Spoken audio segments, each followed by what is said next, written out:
नमो बुद्धाय दोस्तों। दोस्तों, आपने मेरे पिछले वीडियोज में देखा कि भगवान बुद्ध ने पुनर्जन्म को अस्वीकार कर दिया, कर्म के सिद्धांत को स्वीकार किया, लेकिन उनका कर्म का सिद्धांत जो आज आमतौर पर माना जाता है उससे अलग है। और वो इसी जन्म में अच्छे कर्म करने और उसका फल पाने के, यानी कि जैसा बोओगे वैसा काटोगे वाले सिद्धांत को चरितार्थ करते हैं, उसको सिद्ध करते हैं। इसी सिलसिले को मैं आगे बढ़ाते हुए आगे मैं भगवान बुद्ध के ही एक नए वीडियो के साथ आपके सामने उपस्थित हुआ हूँ। और आपसे पुनः ये प्रार्थना कि अगर आप वीडियो अच्छा लगे उसको लाइक कीजिए, चैनल को सब्सक्राइब कीजिए दोस्तों, और बने रहिए मेरे साथ इस वीडियो में। अहिंसा। अहिंसा ये शब्द आपने बहुत सुना होगा। हमारे देश की आज़ादी का जो मूल मंत्र था वो भी अहिंसा था, महात्मा गांधी के द्वारा दिया हुआ है। तो दोस्तों, अहिंसा क्या है, भगवान बुद्ध ने अहिंसा को कैसे परिभाषित किया, और एक बहुत ही महत्वपूर्ण धर्म जैन धर्म। जैन धर्म में महावीर स्वामी ने कहा अहिंसा मत करो, तो जो वो अहिंसा थी महावीर स्वामी की अहिंसा का जो मंत्र था, और भगवान बुद्ध का जो अहिंसा का मंत्र है, उनमें दोनों में क्या अंतर है, ये बहुत ही बड़े अंतर है, बहुत ही बेसिक अंतर है। वो आपको इस वीडियो में आपको समझ में आएंगे, तो बने रहिए इस वीडियो में अंत तक। तो दोस्तों, आज का वीडियो मैं शुरू करता हूँ। अहिंसा यानी जीव हत्या नहीं करना बुद्ध की शिक्षाओं का महत्वपूर्ण अंग है। करुणा और मैत्री भावों से अहिंसा का गहरा संबंध है। तो यह भी प्रश्न उठता है, क्या अपने व्यवहार में भगवान बुद्ध की अहिंसा सापेक्ष थी या निरपेक्ष थी, किसी दूसरे से संबंधित थी, निर्भर थी या निरपेक्ष थी, या स्वयं मौलिक थी? क्या अहिंसा का विचार शील मात्र था, या एक सिद्धांत या एक नियम था? जो लोग भगवान बुद्ध की शिक्षाओं को मानते हैं, उन्हें अहिंसा को एक नैतिक बाध्यता या बंधन के रूप में स्वीकार करने में मुश्किल होती है। उनका कहना है कि ऐसी अहिंसा से बुराई के लिए अच्छाई का त्याग हो जाता है, दुर्गुण के लिए सद्गुण का त्याग हो जाता है। कई तरह की गलतफहमियां दूर करने के लिए अहिंसा की परिभाषा को स्पष्ट करना बहुत जरूरी है। बुद्ध के धम्म को मानने वाले देशों के लोगों ने अहिंसा को किस रूप में समझा है और किस प्रकार व्यवहारिक जीवन में अपनाया है, यह महत्वपूर्ण है और विचार किया जाना चाहिए। सिंहल देश यानी श्रीलंका में धम्म और राष्ट्र पर संकट के समय अन्य नागरिकों के साथ में भिक्षु भी लड़े। उन्होंने लोगों को विदेशी आक्रमणकारियों के खिलाफ लड़ने को भी कहा। दूसरी ओर म्यांमार यानी कि बर्मा है कि भिक्षुओं ने विदेशी आक्रमणकारियों से लड़ने से इनकार कर दिया और लोगों को भी नहीं लड़ने दिया। ऐसे ही कुछ अन्य देशों के कुछ लोग मांस मछली को भोजन के अंग के रूप में स्वीकार कर लेते हैं, तो कुछ नहीं। बुद्ध के अनुयायी कुछ देशों में भिक्षु मांसाहार ग्रहण नहीं करते, लेकिन अधिकतर लोग ग्रहण करते हैं। जर्मनी की बुद्धिस्ट सोसाइटी ने 5 शीलों में से पहले शील को छोड़कर बाकी चारों शीलों का पालन करना स्वीकार किया है। अहिंसा का पालन व्यवहारिक जीवन में अलग अलग होता है। अहिंसा परमो धर्म, यह महावीर का सिद्धांत है। याद रखिए दोस्तों, अहिंसा परमो धर्म महावीर का सिद्धांत है, बुद्ध का नहीं।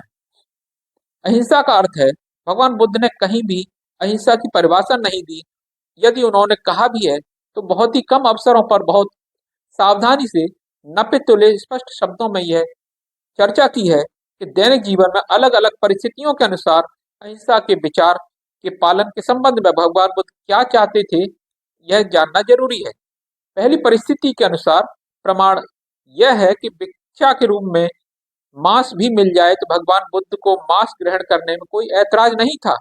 यदि भिक्षु किसी भी प्रकार उस जीव हत्या से जुड़ा हुआ नहीं है, लेकिन जिसका मांस भिक्षा में मिल रहा है, तो वह भिक्षा से प्राप्त मांस ग्रहण कर सकता है। भगवान बुद्ध ने भिक्षु देवदत्त के उस प्रस्ताव को स्वीकार नहीं किया जिसमें वह चाहता था कि भिक्षा में मिलने वाले मांसाहार को ग्रहण नहीं करें। इस विषय में प्रमाण यह है कि भगवान बुद्ध सिर्फ यज्ञों में ही पशु हत्या के विरोधी थे।